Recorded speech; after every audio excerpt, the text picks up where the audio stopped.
Satu hari di sebuah kota di Jogja ada masjid besar. Baik. Kemudian azan, qomat, imam sebelum sholat dia bilang, baik, diluruskan barisannya, nggak usah desek-desekan, nggak usah rapat-rapat desek-desekan di masjid lega, insya Allah. Alhamdulillah Allah kasih kita masjid yang lega, nggak usah desek-desekan. La haula wala quwwata illa billah. Lihat. Nggak usah cari kaki orang, sholat aja yang khusyuk, nggak usah cari kaki orang. La haula wala quwwata illa billah. Sama. Yang di dalam sebuah sholat berjamaah, merapatkan saf itu wajib, sehingga seseorang mesti menempelkan kakinya dengan pundaknya dengan orang di sebelahnya. Demikian ini sebuah kewajiban. Namun dia lihat hal itu adalah justru mengganggu kekhusyukan. Lihat, ketika seseorang yang tak memiliki ilmu tentang apa yang ma'ruf, sehingga dia menyeru kepada sesuatu dan dia kira hal itu ma'ruf, padahal justru mungkar. Lihat orang-orang yang kemudian masuk ke ranah dakwah, menyeru dengan apapun yang dia miliki dari perasaan, akal, namun tanpa dia bekali dirinya dengan keilmuan yang datang dari Allah dan Rasul. Mereka berkata, sudahlah, tidak usah menyalah-nyalahkan golongan-golongan lain yang melakukan ibadah kepada Allah Subhanahu wa Ta'ala. Kenapa mau ziarah ke kuburan wali kok disalahin? Tuh lihat. Orang mau mengingat Rasul Shallallahu Alaihi Wasallam kok dengan merayakan ulang tahunnya kok disalah-salahin. Jangan suka nyalah-nyalahin. Lihat. Sesuatu yang dia kira mungkar, kemudian padahal justru hal itu ma'ruf. Padahal itu bahkan a'zamul ma'ruf. Kema'rufan yang paling besar apa? Tauhid. Sebagaimana kemungkaran yang paling besar adalah syirik. Nah, kita menyeru kepada kemurnian tauhid dan meninggalkan syirik, bentuk sekecil apapun, maka dari situ kita larang. Apa-apa yang terjadi dari ziarah-ziarah ke kuburan para wali-wali dan lain-lain yang mereka kira ini bentuk pendekatan diri kepada Allah Subhanahu wa Ta'ala. Kami tidak menyalahkan niat mereka yang mungkin mereka melakukan itu baik niat. Namun cara ini demi Allah, bukanlah cara yang dibenarkan oleh syariat, bukanlah cara yang diajarkan oleh Rasulullah SAW dalam rangka mendekatkan diri kepada Allah melalui kuburan-kuburan orang-orang yang dimuliakan. Bahkan itu justru yang dilakukan oleh kaum musyrikin terdahulu ketika mereka mau mendekatkan diri kepada Allah Subhanahu wa Ta'ala, yaitu dengan apa? Dengan mengagung-agungkan tokoh-tokoh yang telah berlalu di antara mereka. Mereka mengenangnya, dongeng demi dongeng berjalan dari abad ke abad, sehingga mereka mengenangnya dalam bentuk monumen. Yang monumen ini kita kenal dengan nama berhala. Monumen ini adalah berhala. Jadi berhala itu adalah bentukan dari individu-individu yang dahulu telah berlalu, soleh. Sebenarnya orang-orang beriman dan soleh, namun mereka meninggal dikenang, disebut. Kita nggak bisa mendekatkan diri kepada Allah sendiri, kita terlalu lemah. Harus melalui mereka, orang-orang yang soleh, para nabi, para rasul, yang seringkali terjadi mukjizat karomah dari tangan mereka.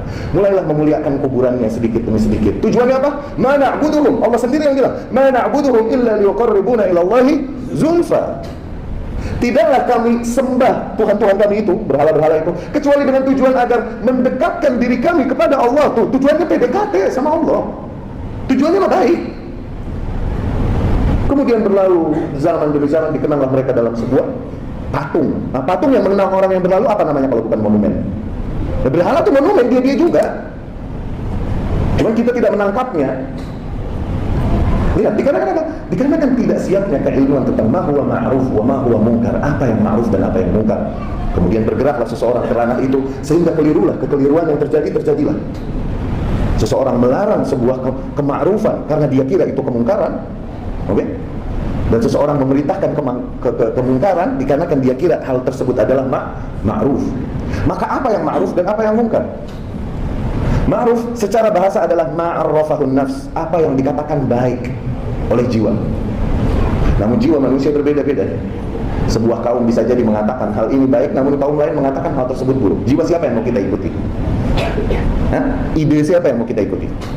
Dan toh kita bukanlah kaum yang mengikuti jiwa, tapi kita adalah kaum yang mengikuti wahyu. Qala Allah dan qala ar-Rasul. Demikianlah ma'ruf di dalam syariat. Apa-apa yang ditegaskan kebenarannya oleh ayat-ayat yang datang dari Allah atau dari hadis-hadis yang datang dari Rasul Sallallahu Alaihi Wasallam. Demikian ma'ruf. Munkar secara bahasa adalah sesuatu yang diingkari oleh jiwa. Sekali lagi, jiwa siapa yang mau kita ikuti? Karena jiwa orang beda-beda. Ya. Kita di Mesir, kita hidup 7 tahun di Mesir. Tukang gas kalau datang, dia masuk rumah kita, terus masangin gas. Gas nih, gas habis, gas ambuba, gas apa namanya, gentong gas tuh, dia pasang tuh, oke? Dan ini berjalan di kaum mereka, di mana mereka ngetes gimana gas ini bocor. Gimana kalau ngetes gas bocor? Cium kan? Apa dengerin kan? Gitu kan? Dia enggak, orang Mesir enggak, nyalain korek. Tuh, ketawa gak? Kita ketawa ngeliatnya, dia bilang, emang begini. Lihat, akhirnya kemungkaran dan kema'rufan apabila diserahkan penilaiannya kepada jiwa siapa yang mau kita ikutin gitu? Akal siapa yang mau kita ikutin? Ya, akhirnya serahkan pembenarannya atau pensalahannya kepada syariat, kepada qala Allah dan qala Rasul sallallahu alaihi wasallam. Jadi mungkar di dalam syariat, istilah syariat apa? Adalah apa-apa yang dikatakan mungkar oleh Allah Subhanahu wa taala di dalam kitabnya atau oleh Rasul sallallahu alaihi wasallam di dalam sunnah-sunnah yang diriwayatkan dari